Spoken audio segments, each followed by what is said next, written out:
Do you believe God? Now, I didn't say, do you believe in God? I said, do you believe Him? If you want to develop a strong faith, you must believe what God says. We're going to talk about your faith life. That's coming up next as Arkansas Live starts right now.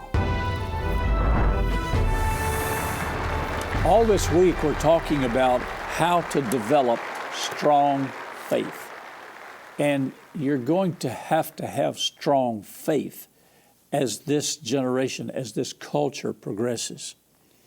We have all kinds of things that are going on in the world as we speak that have never happened before. And so how do you overcome these? The Bible says whatever's born of God overcomes the world, and this is the victory, our faith. Run over to Matthew real quick, and let's just read these things again, and we can already add to them. In Matthew 24, the disciples say, what's going to be the sign of your coming, the end of the age? And He said, take heed that no man deceive you. First order of the day, don't be deceived. For you'll hear of wars, rumors of wars. See that you not be troubled. For all these things must come to pass, but the end is not. Is not yet. It's not comforting to hear these things must come to pass, but nevertheless, that's scriptural. All these are the beginning of sorrows. It's hard. You just shake your head. The beginning, all these things we're experiencing, that we're seeing. And He goes on and says, there will be famines, pestilences. That's happening as we speak. Earthquakes in diverse places. These are the things that Jesus said will take place at the end of the age. We're at the end of that age now, the age of grace. We're at the end of the church age. And all these things are going to take place. So don't be troubled. Don't be rattled. Don't be anxious. And certainly don't pile on. You know, I was thinking the other day, I had been doing my weekly grocery shopping. Nothing special, no urgency. I was just doing my regular weekly grocery shopping. And this was a few weeks ago, and I always have for years kept one of these small hand sanitizer bottles in my pocket. I just use it because we travel a lot, airplanes, restaurants. And sometimes you can't wash your hands, so I'll just get out the sanitizer and just before we eat or whatever. I'd always had, but I was running out. My bottle was getting near empty. So while I'm grocery shopping, I go by the section and I'm expecting to just buy one to replace the one I've got, and there was nothing there.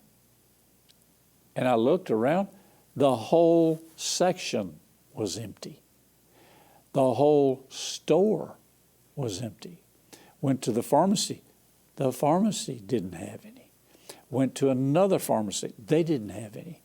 So I thought, well, what's going on here? And then I realized that somebody or a group of people have just bought up all this stuff. So I asked one of the clerks. They said, oh yeah.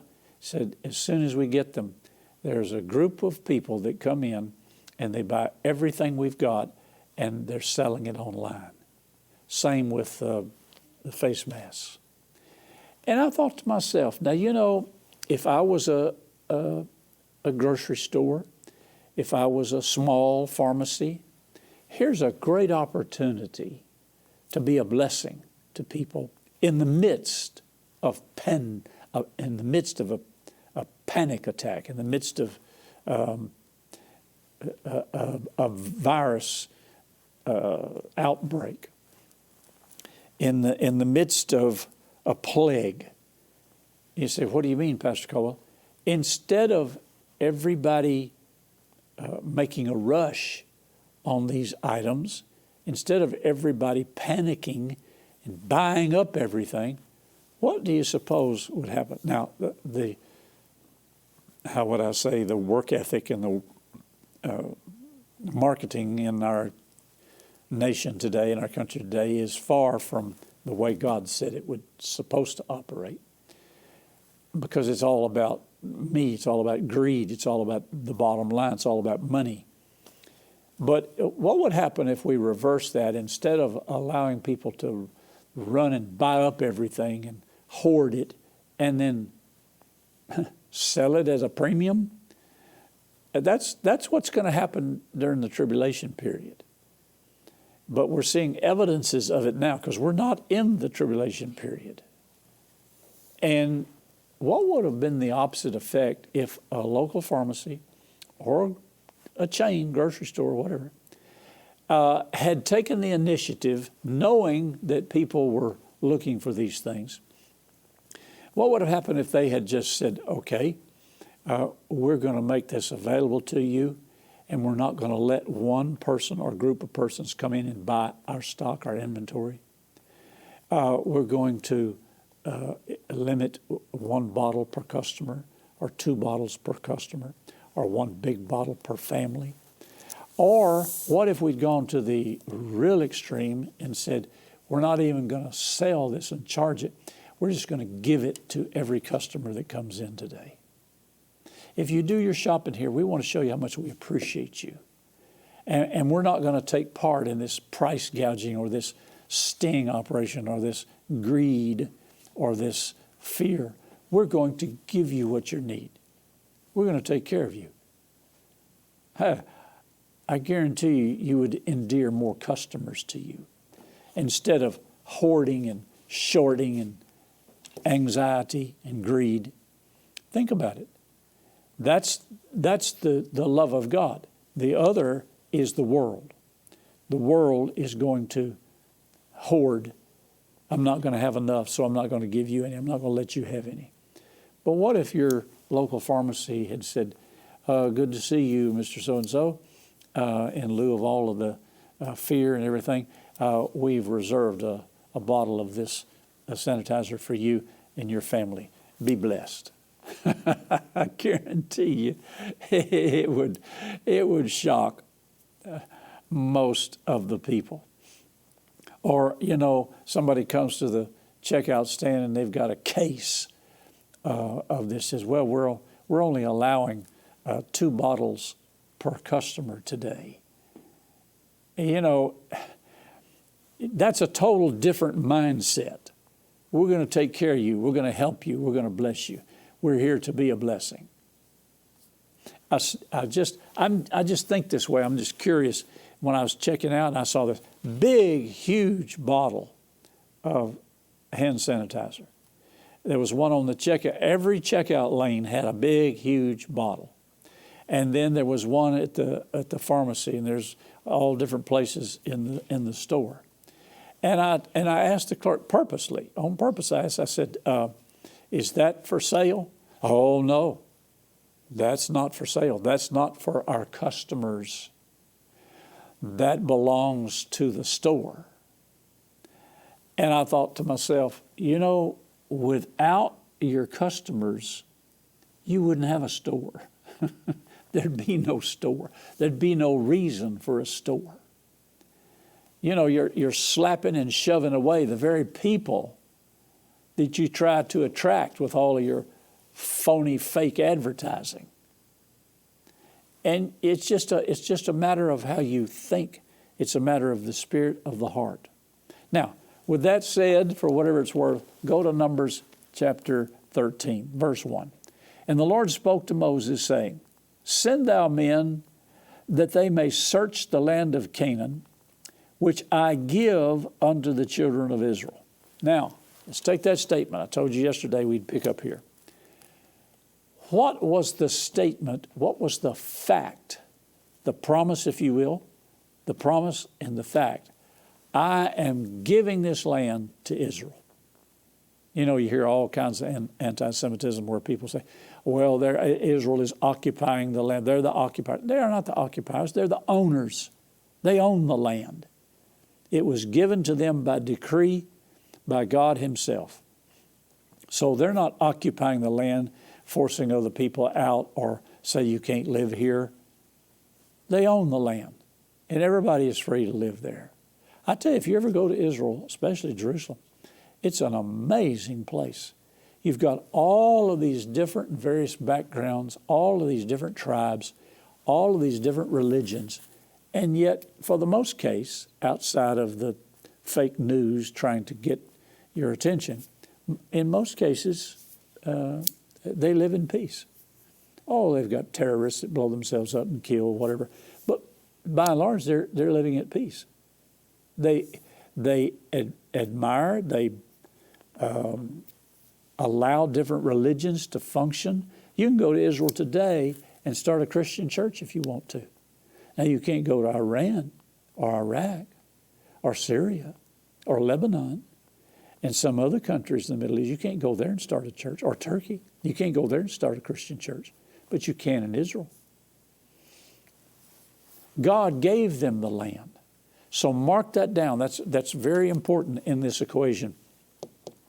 What God told Abraham to do, and this is all how to develop strong faith, call things that were not yet seen, as though they were. And so we're using this to show you how that works. Go over to the next chapter. Same chapter, chapter 13, Numbers 13.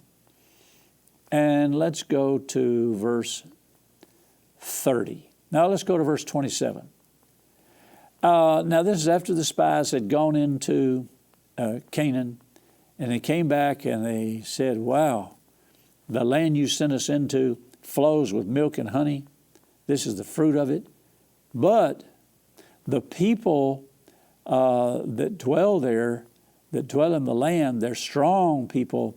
The cities are walled and very great. Moreover, we saw the children of Anak there. The Amalekites dwell in the land of the south, the Hittites, the Jebusites, the Amorites, in the mountains, and the Canaanites by the sea and by the coast of Jordan. And Caleb stilled the people before Moses and said, let us go up at once and possess it. Let us go up at once and possess it, for we are well able to overcome it. Now that's Caleb. But the men that went up with him said, we're not able to go up against these people, for they're stronger than we are. And they brought up an evil report of the land, which they had searched into the children of Israel, saying, the land, though which we have gone up to search it, is a land that eats up the inhabitants thereof, and all the people that we saw in there are men of great stature. And there we saw the giants, the sons of Anak, which come of the giants, and we were in our own sight as grasshoppers, and so we were in their sights. Now, what's the difference between Caleb's report and the other men that went up with him? They all saw the same thing. They all saw and went into the same place. They all laid their eyes on the same real estate, the same vines, everything, same walls. The majority of them came back, and God called their report an evil report. Now, why did he call their report an evil report? Caleb said, we're well able to take it. Let's go take it. They said, we can't take it. Why? Because we saw this and this and this and this. The ability to take the land had nothing to do with the contradictory situations that they saw. They saw the walled cities. They saw the giants. But that has nothing to do with what God said. God said, it's your land. I give it to you. It belongs to you. That's what God said. What did God tell Abraham? He said, call those things that are not yet seen as though they were, or call those things that were not seen as though they were, like God said they were. God said, by the stripes of Jesus, you were healed. God said, if you give, it'll be given unto you. Good measure, pressed down, shaken together, and running over shall men given to your bosom. These men were evidence of that. They went into the land regardless, or Caleb was, regardless of what they saw. Caleb said, we are well able to overcome it. We are well able to take it. Let's go take it. Why? Because God said so. And we can say what God says. We're well able to overcome every obstacle, every problem. Why? Because God said so. And I've already read to you Genesis 1:2, Genesis 2:23, where it says, and God said, and God said, and God said, and Adam said, and Adam said. It didn't take Adam too long to figure out how God operates. That's why years ago I wrote a book called The Word System. God operates under a word system. He upholds everything by the word of his power. And Adam tapped into that. I can have what I say. I speak what God says. I do what God says. That's how Abraham began to develop a strong faith. You see, we think sometimes that because these characters are in the Bible, Old Testament, New Testament, that they just automatically had faith and they just automatically could say this and say that because they were in the Bible. Well, the Bible says that Jesus could do no mighty works in one place because of their unbelief. The Bible also says that Jesus had to learn obedience by the things that he suffered. In the natural, in humanity, all these people, they have to learn to exercise their faith, just like you do. Now we're looking at Abraham because he is the father of our faith. And let's go back to Romans, let's go back to Hebrews.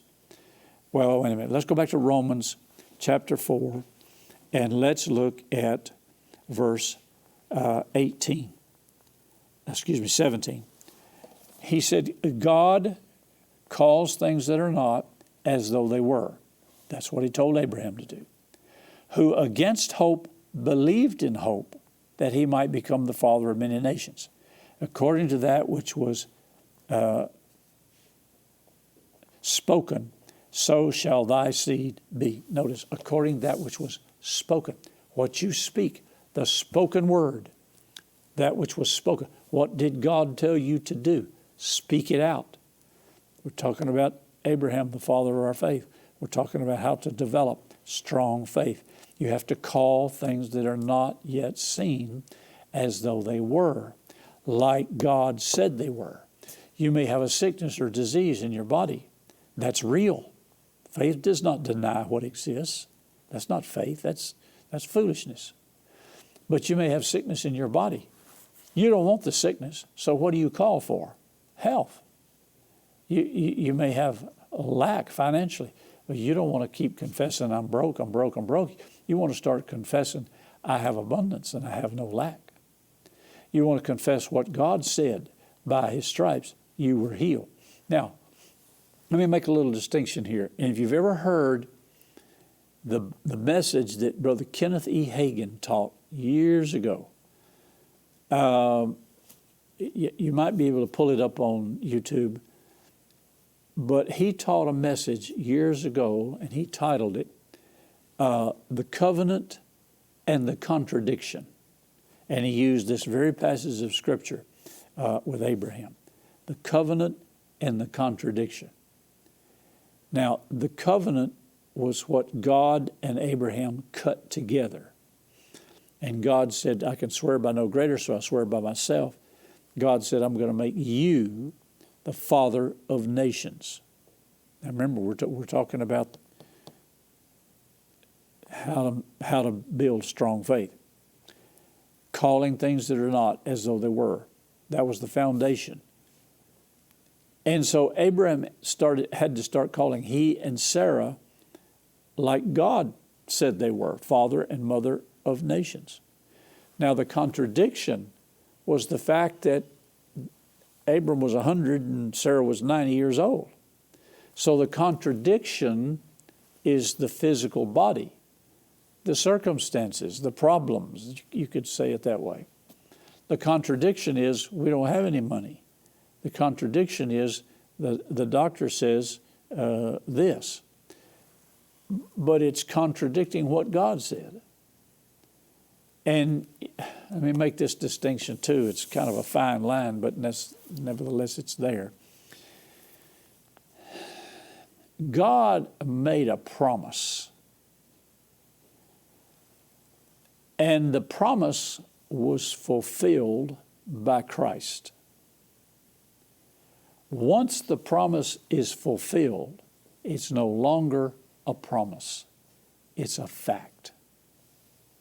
And if you're standing for healing, finances, whatever it is, and you can justly say, and it sounds good, you can justly say, I'm standing on the promise. Well, we all know what you mean, but let's go one step further. The promise has already been fulfilled. What God promised, He fulfilled. Jesus came and fulfilled the promise. So therefore, the promise is now a fact. It's no longer a promise. The fact is, by the stripes of Jesus, you were healed. If you were, you are. So change your focus. This is what Abraham did. So change your focus. Instead of looking at and standing on the promise. See, when you stand on the promise, you say things like, well, I know I'm going to be healed. I know God can heal me. I know He's able to heal me. And one day I will be healed, blah, blah, blah. And you can apply that to anything. You can apply it to finances. You can apply it to anything. I know I'll get it one day. I know God's going to heal me. He can heal. But that's the promise. The fact is, God has already healed me. God has already made me whole. God has already supplied my need according to the riches and glory of Christ Jesus. You see the difference? Standing on the promise means I believe God's able. I believe He's willing. That's what the centurion said. I think it's Matthew or Mark, where he said, Jesus, the centurion came to Jesus and said, if you can heal me, you can make me well. The leper said, if you can heal me, you can make me well.